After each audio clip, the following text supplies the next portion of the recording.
Segurament a tu també et passa. Te'n vas a dormir, et fiques dins el llit i al costat, a la taula de nit, tens una pila de llibres que serviria perfectament com a columna d'un panteó grec. I el que hauria de ser el teu moment de relax, de desconnexió, s'acaba convertint en un infern perquè no saps què llegir. I a vegades comences a llegir un llibre i a la meitat el deixes perquè en vols començar un altre i t'acabes comprant una novetat i al final tot és un caos i aquella pila de llibres no baixa mai. Doncs a mi també em passava alguna cosa semblant i el que he fet ha sigut crear un mètode, un sistema per intentar que aquesta pila de llibres no se't mengi. T'ho explico, són 5 passos, és bastant simple i crec que et pot funcionar. Abans de començar, però, recorda que jo estic fent aquests vídeos completament gratis i l'únic que et demano a canvi que si vols et pots subscriure al meu canal, marcar un like i si vols deixa un comentari.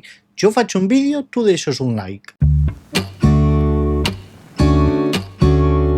Comencem pel principi. Tenim la pila de llibres que ja està muntada i porta uns mesos allà que comença a acumular pols.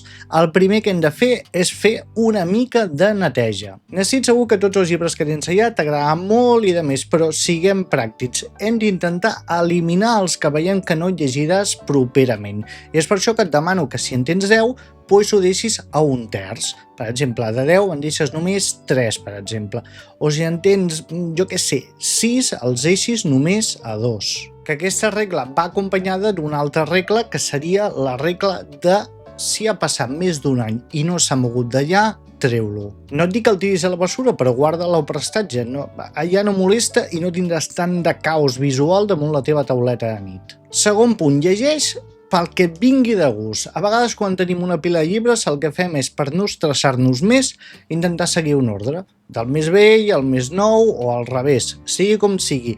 Això ens causa un suplici perquè anem veient els llibres que estan allà estancats i no es mouen. En lloc de forçar-te les lectures, el que has de fer és llegir segons el que et vingui de gust. O fins i tot crear una seriació, que és una cosa que he creat jo que em funciona molt bé. En el meu cas en particular, jo llegeixo tant novel·la com assaig i me'n llegeixo molt de cadascun.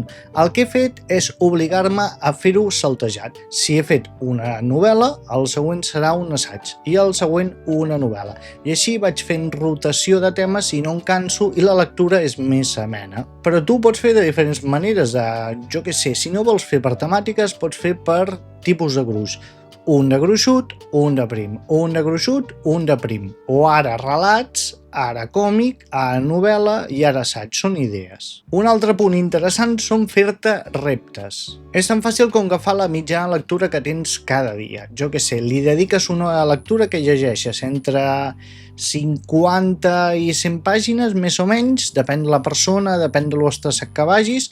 Val, doncs cada títol nou que comencis el que t'has de fer és calcular més o menys la mitjana de quantes nits li dedicaràs. No és per crear-te estrès, però és per donar-li un dinamisme, perquè a vegades deixem una lectura que no ens acaba de convèncer allà, l'anem allargant, avui no llegiré, demà ja llegiré el doble. No, ens hem de marcar una rutina perquè vagi avançant pàgines, si no allò es queda ja travat i no es mou. Una altra cosa que va molt bé, que vindria a ser dins el mateix punt, és, per exemple, anotar els llibres que vas llegint. Així, vulguis que no és com un repte i tens ganes d'acabar el llibre per marcar-lo a la llista de llibres que t'has llegit aquell any. Sembla una tonteria, però funciona i t'anima a seguir llegint. I ja per anar acabant, fer regles per no comprar més llibres o com a mínim contenir la compra impulsiva de llibres. Jo entenc que és molt complicat anar a una llibreria i no acabar comprant un llibre. Això ho entenc perfectament, però farem un tracte. Per cada llibre que et llegeixis en pots comprar un de nou. O encara millor, per cada 2 de llegits en pots comprar